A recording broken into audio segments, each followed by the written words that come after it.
그런데 왜 밖에서 자꾸 우리 엄마 아빠 욕하지? 그러면 내가 지켜야지. 이런 이제 보호심리가 발동하는 거죠. 이게 이제 굉장히 저는 이제 중국이 좀 위험한 흐름이라고 생각을 하거든요. 그러니까 자꾸 지금 똘똘 뭉치는 겁니다. 우리는 의리와 명분 차원에서 먼저 선언하고 들어가는 겁니다. 이렇게 장사하면 망하죠.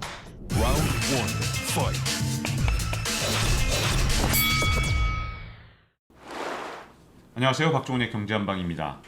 이 우리 기업들이 가장 수출을 많이 하는 나라는 중국이고 또 지리적으로도 아주 가까운데요.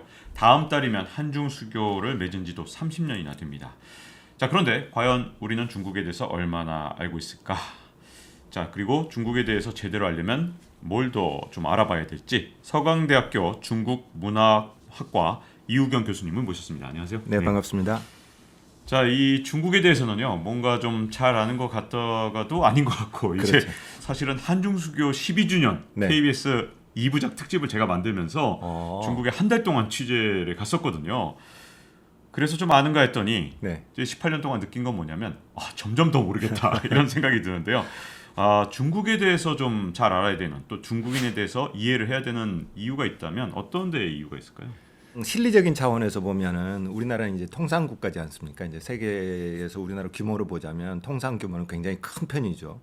그러니까 이제 세계적인 흐름, 추세 이게 굉장히 민감해야 될 나라가 우리나라고 우리나라 국민이겠죠. 특히 중국 같은 경우는 우리가 한 수출에서 25% 그리고 이제 홍콩을 여기다 집어넣으면은 이제 다른 나라는 이제 수출 통계를 낼 때 중국 안에 홍콩을 집어넣어 버리거든요. 근데 우리나라는 아직 지금 따로 냅니다.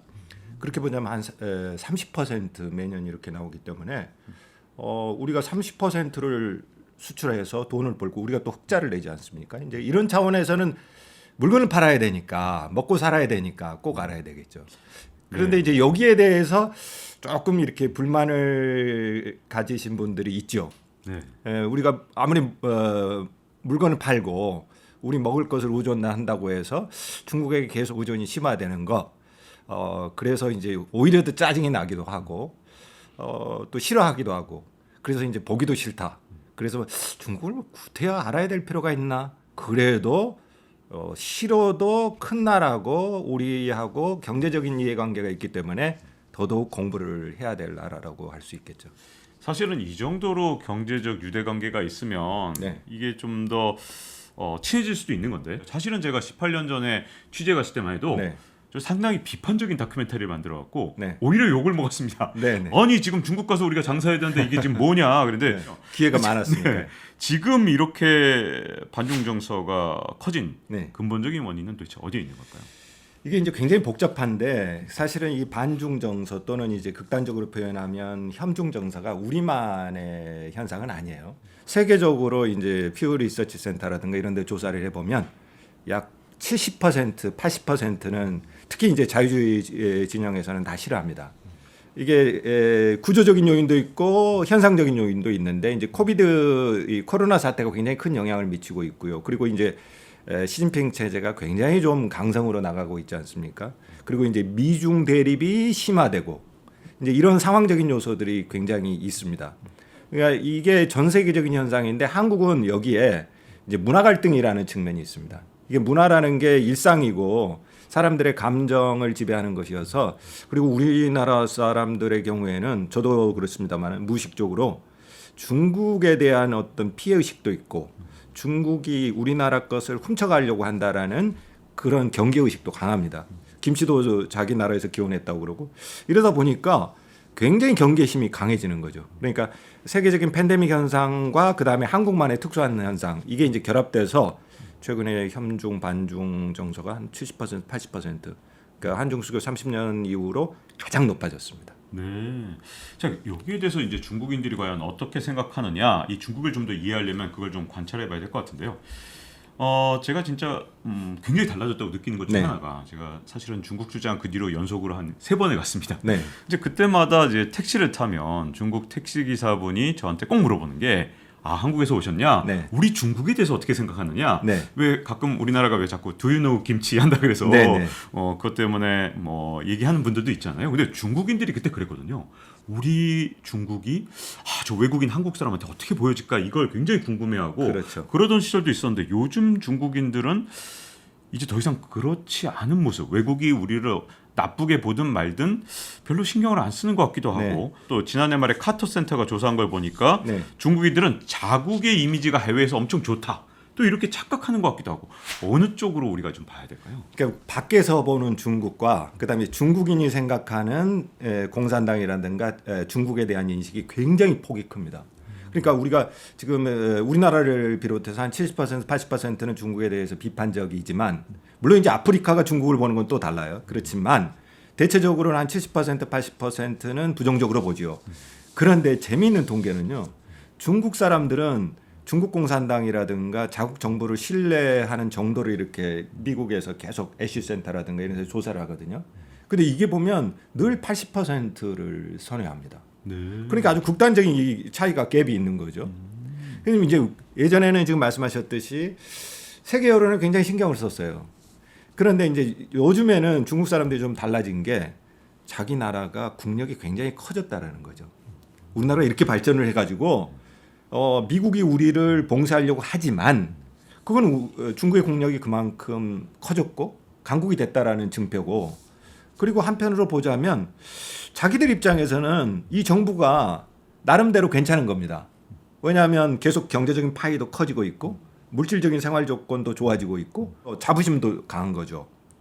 달 뒤쪽에다도 탐사선을 보낼 수 있고 그러니까 이게 국력이라는 차원에서 그러니까 어찌 보면 국가적인 민족적인 자부심이라는 차원에서 보면 지금이 역사적으로 보자면 굉장히 높아진 시대입니다. 네. 그러니까 중국이 아편 전쟁부터 근대 이후로 보면 정말 그 치욕을 당했지 않습니까? 그렇죠. 그런데 아니 우리 집안이 이렇게 잘 살게 됐어.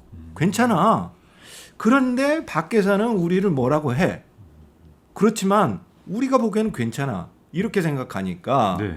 이제 밖에서 보는 중국 그리고 안에서 보는 중국 사이에 커다란 차이가 생겨버린 거죠. 네. 자, 그러면 여기서 궁금해지는 게 이렇게 중국인들이 자부심을 갖게 된 데는 또 뒤편에 있는 또 애국주의 교육도 그렇죠. 좀 자리 잡은 것 같은데 네.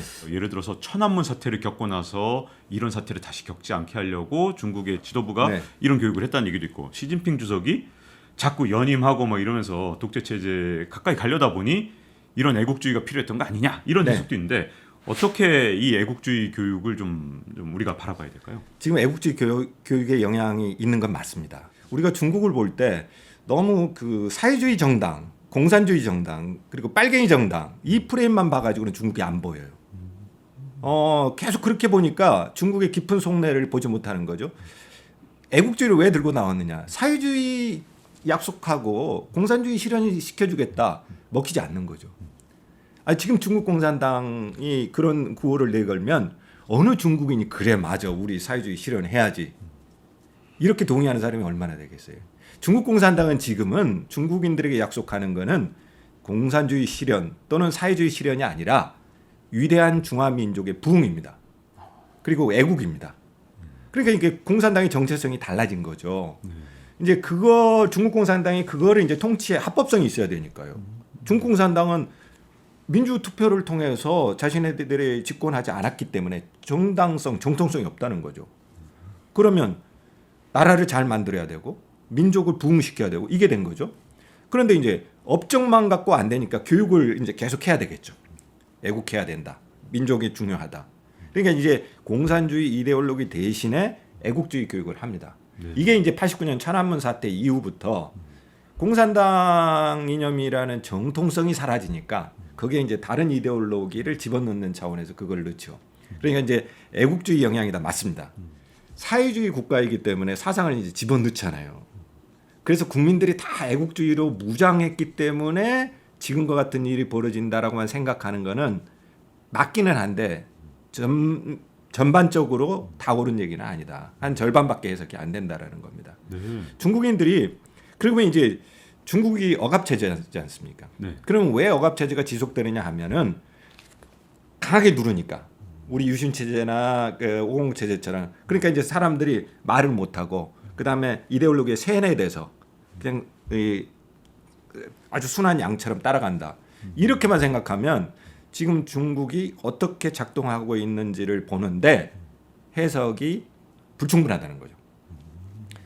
중국인들이 애국주의 교육도 받았지만 스스로가 특히 젊은 세대들은 정말 그 내셔널 프라이드라고 하는 민족주의적인 자부심이 계속 커져요. 자발적인 애국 의식도 계속 커집니다. 네. 그러니까 중국이 이렇게 발전하는데 왜 다른 나라에서는 우리 나라를 이렇게 미워할까? 그건 이런 겁니다. 예전에는 못 살았어요. 근데 예전에 경제가 어려서 팔았던 논밭도 다시 사들이고 홍콩 되찾았지 않습니까? 마카오도 되찾았고 그리고 예전에 없던 TV도 생겼고 TV 치수도 커졌고 이제는 새로운 자동차도 생겼어요. 좋은 겁니다. 네. 그러니까 스스로 우리 엄마 아빠 괜찮네? 우리 엄마 아빠 말씀 괜찮네? 그런데 왜 밖에서 자꾸 우리 엄마 아빠 욕하지? 그러면 내가 지켜야지. 이런 이제 보호심리가 발동하는 거죠. 그러니까 특히 이제 젊은 사람들은 중국이 과거에 어떻게 살았는지에 대한 기억이 없어요. 그러니까 지금 20대, 30대들은 개혁개방 이후에 태어났을 뿐만 아니라 90년대 이후생들, 그러니까 92년부터 이제 중국이 사회주의 시장 경제라는 이름으로 10%, 15% 성장을 10년간 하지 않습니까? 네. 이때 같이 자라는 세대이기 때문에 이거 마오 시대의 기억, 못 살았던 기억 없습니다.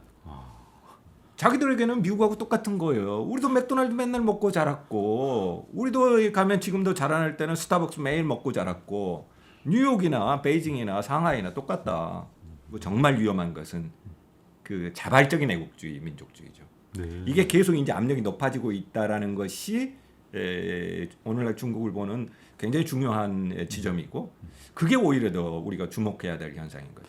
이 자발주적인 애국주의 때문에 네. 결국은 주변 국가가 더 중국을 싫어하게 되고 그렇죠. 주변 국가가 중국을 싫어하니까 더 애국주의를 네. 나서게 되고 이게 뭔가 자꾸만 더 악화되는 그런 이 악순환의 고리가 생긴 거 아닙니까? 그게 이제 중국이 전반적으로 보자면 민족주의, 애국주의가 높아지면서 과거에 비해서 이제 자유주의가 쇠퇴하고 있어요. 이게 이제 굉장히 저는 중국이 좀 위험한 흐름이라고 생각을 하거든요. 그러니까 자꾸 지금 똘똘 뭉치는 겁니다. 네. 밖에서 공격을 하니까 그럼 나라도 우산을 나라에 씌워줘야지. 내가 방패막을 쳐야지. 이렇게 되는 겁니다. 그러니까 중국이 더 이상 변화되기가 굉장히 어려워지는 국면이죠. 저는 그런 측면에서 보자면 미중 갈등이 중국을 더 나쁘게 만들어 가고 있는 건데 그러면 이 국면을 어떻게 바꿀 것인가? 그러니까 이게 이제 미중 갈등이 높아질수록 중국은 똘똘 뭉치게 될 겁니다. 네. 그러니까 이게 악순환이 되는 거죠. 네. 전반적인 흐름으로 보자면 이런 국면이 출현하지 않아야 되는데 그리고 중국에서 좀 더 리버럴한 또 자유주의적인 분위기 이런 부분이 좀 더 높아져야 되는데도 불구하고 지금 시진핑 체제가 들어선 뒤로부터는요 이 자유주의적인 분위기랄까 이게 싹 밑으로 내려가 버렸어요. 네. 밖에서 저렇게 공격하고 우리 엄마 아빠가 공격을 당하는데 너도 지금 우리 엄마 아빠를 먼저 보호하고 우리 집을 지켜야지. 그래 우리 엄마 아빠 그런 측면도 있어. 그렇지만 지금은 그럴 때 아니잖아. 네. 이러니까 이제 자유주의적인 여론이랄까 분위기가 싹 가라앉아 버리는 거죠. 네. 이게 이제 말씀하신 대로 악순환이고 굉장히 더 나빠지고 있는 경향이죠. 네. 우리가 보편적이라고 생각했던 것은 이제 미국 주도에 의해서 여러 가지 규범들이 만들어져 왔는데 이제 우리는 여기에 너무 익숙하거든요. 그렇죠. 예, 그게 자꾸만 도전을 하는 모습을 보여주는 네. 중국. 이게 정말 우리 입장에서는 되게 좀 껄끄럽게 예. 보여지는 것 같습니다. 이 현재 미국이 주도해 왔던 지금까지의 서구 질서, 미국이란 나라, 중국인들은 도대체 지금 어떻게 이해하고 보고 있는 건가요? 이게 굉장히 지금 중요한 문제예요. 그리고 우리가 이 부분을 좀 심각하게 생각해야 되는데 지금 보편이라고 했는데 지금 중국은 보편을 깨려고 해요. 자 생각해요. 중국 학자들이 이렇게 얘기합니다. 이거 제 얘기가 아니라 보편이라는 거는 역사적인 산물이라는 거예요. 그러니까 어떤 것들이 보편적인 경제 모델 또는 국가 모델 또는 가치에서도 보편이라고 만들어지는 것은 역사적인 산물이다. 자 그러면 미국적인 경제 운용의 원리, 미국의 제도, 미국식의 민주주의, 미국의 가치 이게 보편이냐? 그렇지 않다. 특정 역사 시기에 미국이 패권을 잡으면서 보편으로 됐다라는 겁니다. 더군다나 미국이 요즘 이제 죽을 쓰면서 여러 가지 측면에서 이제 미국이 조금 흔들리면서 자 보편의 가치가 이제 끝났다고 미국식 보편의 가치가 끝났다라고 보는 겁니다.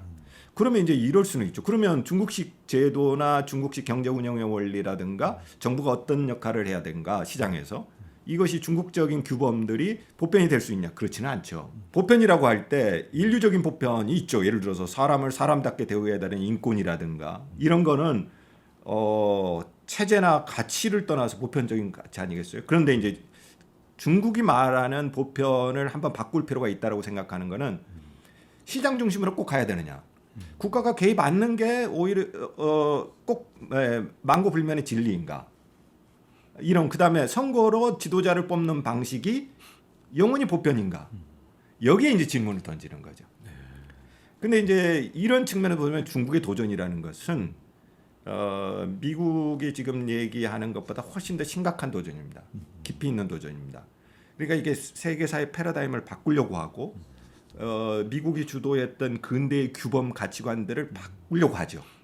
인간관부터 필요해서. 그러니까 우리가 중국의 도전이라는 것을 단순히 어떤 사회주의 국가의 도전이라고만 보면은 일부밖에 보지 못하는 거고 중국이 지금 궁극적으로 도전하는 것은 그것을 포함해서 문명적인 차원에서 한번 중국식으로 한번 좀 바꿔보자. 패러다임을 바꿔보자. 이게 도전인 거죠. 네. 근데 이게 굉장히 낯설어요. 그렇죠. 우리는 사실은 150년, 200년 동안 그러니까 2차 대전 이후에 이제 미국이 패권을 잡았지만 사실은 근대적인 패러다임이라고 하는 건 서구 패러다임이고 기독교적인 패러다임이란 말이에요. 근데 보세요. 세계 패권을 잡았던 포르투갈, 스페인, 네덜란드, 영국, 그다음에 이제 미국. 이 패권 다 지금 서구 문화권 안에서 기독교 문화권 안에서 왔단 말이에요. 중국이 겨냥하는 것은 뭐 일본이 도전했다가 이제 플라자 합의에서 그냥 깨지고 그렇게 됐지 않습니까? 네. 기존의 패러다임 밖에서 일어나는 도전이라는 거예요. 그러니까 이거를 단순히 어떤 그 신냉전이라는 용어를 사용해서 과거처럼 사회주의와 그다음에 자본주의 진영 간 또는 자유민주주의 체제와 사회주의 이념 간의 대립이라고 보면 이게 지금 이 어떤 새로운 패러다임 충돌이 보이지 않는다는 거죠. 그래서 우리가 대비해야 될 거는 사실 미중 시대에 대비해야 될 게 굉장히 큰 숙제고 큰 과제를 던진 건데 과거의 낡은 패러다임만 가지고서 미중 대립을 보면은 우리가 잘 안 보일 수 있다는 거죠. 그러니까 미중 시대의 대립이라는 게 외교적인 경제적인 대립은 표피에 있는 1차적인 대립인데 여기에 많은 대응들이 필요합니다. 네. 패러다임 대응이라는 게 인문적인 차원에서 그다음에 가치적인 차원에서 이 대립을 어떻게 볼 것인가 하는 데 대해서 세계 어느 나라보다 대한민국이 정말 공부를 많이 하고 대비를 많이 해야 돼요. 네. 어떤 중국에서는 보편적이 아니라고 생각하는 이 보편적 국제 질서 네네. 우리한테 익숙하지만 네. 이걸 잘 따르고 있는 우리나라를 보는 시선 네. 중국인들은 과연 우리를 어떻게 보고 있을까요? 중국은 계속 지금 사인을 보내죠. 야 한국 거기 더 이상 끼지 마. 아니면 야, 거기 저문은 해야. 네. 이제 중국은 노골적으로 그렇게 생각하죠. 아니면 저쪽으로 가지 마. 지금 그대로만 있어. 사실 중국이 원하는 세계 질서는요. 이게 지금 그 새로운 변화가 일어나지 않는 겁니다. 그러니까 이제 우크라이나 전쟁이 일어나서 중국이 뭐 득을 보고 있니 이러면서 그러지만 중국이 원하는 것은 우크라이나 전쟁이 빨리 끝나는 거예요. 그러니까 중국이 안정적으로 성장하기 위해서는 세계 어떤 질서라든가 국면에 돌발 변수가 없어야 돼요. 그러니까 안정적으로 가야 되는 거죠. 그러니까 국제적 충돌을 포함해서 세계적인 차원에서 변수가 안 생기는 게 제일 좋습니다. 왜냐하면 지금까지 환경은 중국 발전에 우호적이었어요. 미국이 많이 도와주기도 했지만 우리나라도 많이 도와주죠. 그러니까 이 어떤 자신들이 성장해 갈 수 있는 어떤 그 기존의 기존의 패러다임이 계속 가면 되는 거죠. 근데 이게 세계 질서가 자꾸 바뀌고 돌발 변수들이 생기고 이러면 이제 영향받는다는 거죠. 그러니까 한국도 올해 이제 수교 30주년이니까 그대로만 가자. 이게 이제 중국이 원하는 거죠. 한반도 상황도 어떤 위기 국면이 없고 잘 관리되는 게 제일 좋죠. 근데 이제 여기에서 이제 중국이 우려하는 거는 수교 30주년을 통해서 지금 한중 사이에 계속 이제 회의도 하고 그러는데요. 저도 이제 거기에 참여를 하고 있습니다만은 미국 쪽으로 더 이상 붙지 말라는 겁니다. 가지 말라는 거. 그래서 자꾸 이제 외생 변수 그다음에 제3자 요인 이 용어를 써요 중국에서는. 그 개입을 최소화시켜라. 그냥 한중 관계로만 하자. 이게 그래서 삼각 구도를 만들지 말자. 이렇게 보는 거죠. 그래서 중국이 우려하는 거는 한국이 완전히 미국 편으로 가버리는 거죠. 네. 그래서 중국은 지금대로 있어주면 좋겠다. 네. 이 메시지를 계속 보내는 거죠. 이제 우리 정부가 예를 들어서 철저하게 중국에 대한 어떤 의존도를 막 줄이고 네. 그 다음에 선언을 한 게 아니라 먼저 탈중국을 아예 대놓고 얘기한 셈이 됐지 않습니까? 그렇죠. 그렇게 되면 우리가 지금 준비가 돼 있는지도 좀 걱정이 되고 물론 당연히 이거 뭐 무역 의존도를 한 나라에 30%를 의존하고 있다는 거 분명히 문제가 있으니까 당연히 해소해야 되겠지만 과연 전략적으로 지금 어떻게 되느냐 이건 좀 잘 따져봐야 되지 않을까 싶거든요. 그렇죠. 일단 뭐 어떤 측면에서든 국방이든 경제든 한 나라에 대한 의존도가 너무 높으면 안 돼요. 그렇잖아요. 우리가 상식적으로 생각해봐도 왜냐하면 그 나라가 우리를 뭐 발목을 잡을 수도 있고 목줄을 쥘 수도 있기 때문에 의존도를 줄이는 것은 전체적으로 줄이는 것은 전 맞다고 봐요. 큰 방향에서는 위험을 분산시켜야 되니까. 그런데 기업하는 사람 입장에서 보면 예전에 그런 얘기를 하십니다. 비즈니스 하죠. 대중국 비즈니스를 하시는 분들. 산동 지역 그러니까 칭다오나 이쪽에 계시는 많은 그 OEM 업체들이 다 임금이 이제 중국에서 올라가니까 다 빠져나오셨어요. 그래서 동남아로 갔죠. 이거 대한민국 정부에서 또는 뭐 경제 이반자들이 나와라. 중국 투자 그만해라. 중국 시장 전망 없다. 이제 나오십시오. 해서 나오신 분들 아니에요. 이익이 없으면 다 나오는 겁니다. 중국에서 더 이상 수익이 안 나니까 공장 빼가지고 동남아로 갔지 않습니까? 그렇죠. 자 그러면 지금 그러면 왜 중국에 공장을 아직도 두고 있느냐? 물론 이런 용이죠. 기존에 이제 설비 투자가 있기 때문에 인프라가 이제 있기 때문에 쉽게 빼올 수 없는 부분도 있겠죠. 이제 대기업 같은 경우에. 그런데 아직까지 시장으로서 매력이 있다라는 겁니다. 그러니까 이 경제하시는 분들이 계속 이익이 안 나고 손해 보는데 어느 기업이니 어느 비즈니스맨이 중국에 계속 투자하겠습니까? 아직도 시장에 그러니까 정부가 말을 안 해도 이익이 없으면 손해 나면 갖고 나오죠. 근데 이제 그거를 이제 정책 기반자들이 중국 시장은 이제 끝났다 이렇게 선언할 일은 저는 아니라고 봐요. 그게 이제 비즈니스적 판단을 하면 되는 거죠. 근데 이제 위험 분산은 맞습니다. 위험 분산은 이제 조금 해야 되는 건 맞는데 장기적으로 그렇게 가야 되는 거고. 근데 이제 아직까지 기업하시는 분들 판단은 그렇다는 거죠. 그리고 수출이 한 25%고 그리고 이제 반도체 비중이 압도적이죠. 반도체 수출이. 그런데 25% 비중이 한 15년 동안 안 높아져요. 그러니까 의존도가 심화된 게 아니에요. 네. 우리나라가 중국에 대한 의존도가 계속 높아지고 있다고 하는 거는 데이터를 안 보는 사람들이에요. 그냥 정치적인 레토릭이고 정치적인 공격이고 정치적인 수사입니다. 그러니까 그런 오히려 중국 시장에서 지위는 일본이 더 높아졌어요. 우리보다. 그러니까 희한해요. 보면 트럼프 행정부 마지막 때 대중국 투자가 최고점을 찍었단 말이에요. 그러니까 미국 자본들은 아직도 중국이 그래도 이제 코로나 전국 속에서 그래도 중국 시장이 특히 이제 투자적인 측면에서 가치가 있다라고 판단하는 거고 일본도 그래요. 그러니까 우리가 통상국가면 경제라든가 이익 따라서 생각을 해봐야 되는데 우리는 의리와 명분 차원에서 먼저 선언하고 들어가는 겁니다. 이렇게 장사하면 망하죠. 그러지 않겠어요? 제가 장사를 잘 모르지만 통상국가를 운영하는 사람들이 이렇게 운영하면 안 됩니다. 네. 이게 지금이야말로 철저하게 상인 정신, 비즈니스맨 정신이 필요할 때예요. 왜냐하면 패러다임이 바뀌잖아요. 그럴 때일수록 냉정하게 이익과 손해의 균형점을 찾아야 되고 그런 각도에서 봐야 되는데 우리는 이게 주자학적인 전통이 강한 나라에서 의리와 명분의 나라예요. 선비의 나라예요. 네. 그 하버드에서 나온 책 특강 하나 보면 의로운 민족이라고 그래요. 정의로운 민족. 그것이 대한민국을 지탱하게 된 동력이에요. 그렇죠. 그러니까 우리가 민주화도 했지 않습니까? 네. 홍콩 사람들 보세요. 중국 압박하니까 싹 조용해졌어요. 제가 이거 홍콩 사람들을 무시하는 발언은 아닙니다만은 이제 그만큼 중국이 심하게 압박을 했다는 거죠. 그렇지만 50 때 유신 독재 때 압박의 정도는 그보다 더 셌어요. 네.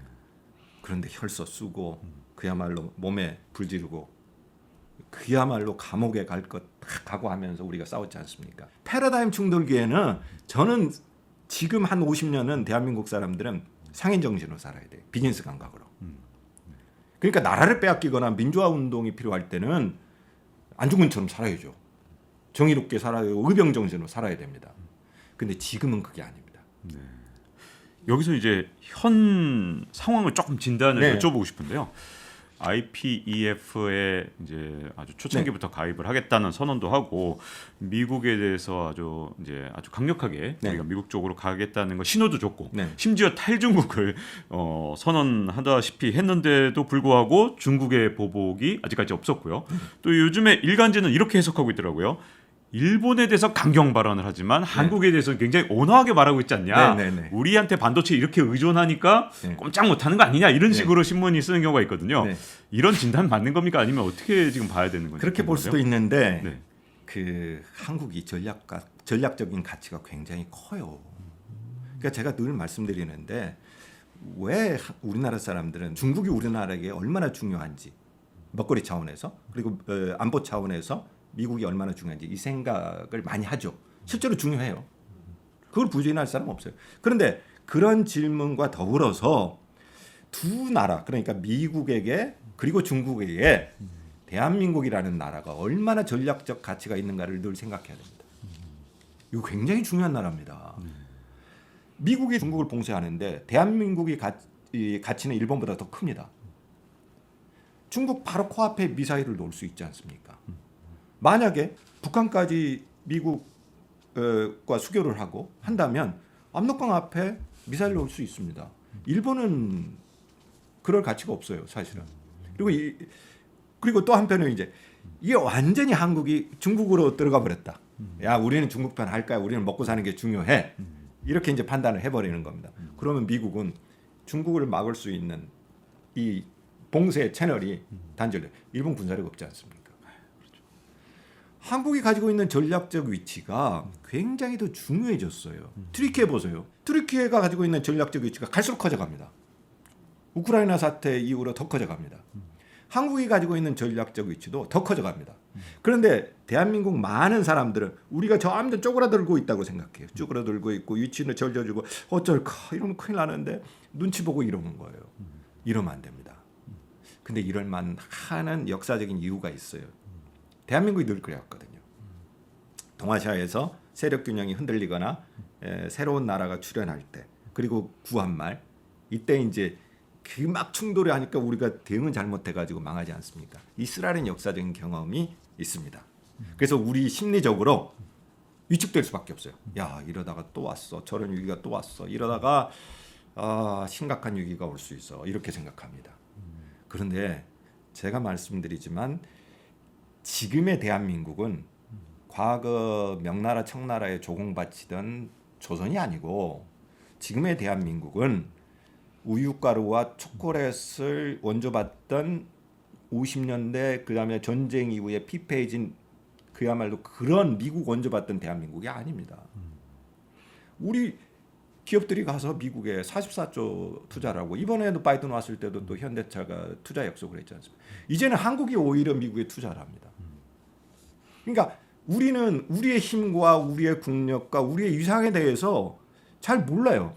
그리고 늘 위축돼 있어요. 우리는 사실 그렇게 살아온 적이 없으니까 지금의 우리나라 국력을 역사적으로 보면요, 굉장히 큰 거예요. 조선 때에 한때 그 올라갔던 세계적인 지위가 있거든요. 그때는 이제 뭐 글로벌 평판 이런 게 없었으니까 우리가 측정을 해볼 수 없지만 지금이 대한민국 역사적으로 쭉 보자면 굉장히 위상이 높아졌습니다. 네. 굉장히 파워가 있는 국가예요. 그런데 우리가 스스로 너무 위축돼 있습니다. 그러니까 국뽕하자는 얘기는 아닙니다. 우리고 적어도 우리가 가지고 있는 힘에 대한 객관적인 차원에서라도 충분히 우리의 역량, 우리의 중견 국가로서의 역량 이거 자신할 만합니다. 역량은 있는데 의지가 없어요. 이러면 안 되는 거죠. 네.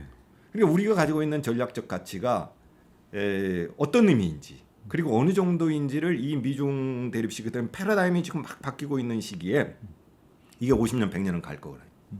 그러니까 이런 측면에서 정책 기반자들뿐만 아니라 대한민국 많은 사람들이 한번 냉정하게 우리를 좀 다시 성찰해보고 되돌아보고 너무 자신감을 잃어버릴 필요는 없습니다. 네. 자, 이렇게 말씀을 들어보니까 우리나라의 정말 전략적 가치를 적극적으로 활용해서 지금의 어려운 시기를 타개해 나가야 될 것 같은데요. 서강대 중국문화학과 이우변 교수님과 함께 말씀을 나눠봤습니다. 잊지 말고 좋아요, 구독, 알림 설정해주시면요. 다음 시간에 또 찾아뵙도록 하겠습니다. 감사합니다. 경제적으로 돈 벌 자유는 상대적으로 굉장히 열려 있습니다. 그런데 편하게 말할 자유, 내 생각을 표현할 자유는 상대적으로 굉장히 억압돼 있죠. 인권 문제 플러스 민족 분열에 대한 강박관념이 있는 겁니다. 그러니까 중국이 제일 우려하고 염려하는 거는 나라가 좀 있는 거죠. 중국인들이 고약하는 식, 자기들이 제일 대단하다고 생각하고 이게 중국인들의 무의식이에요. Round 1, fight.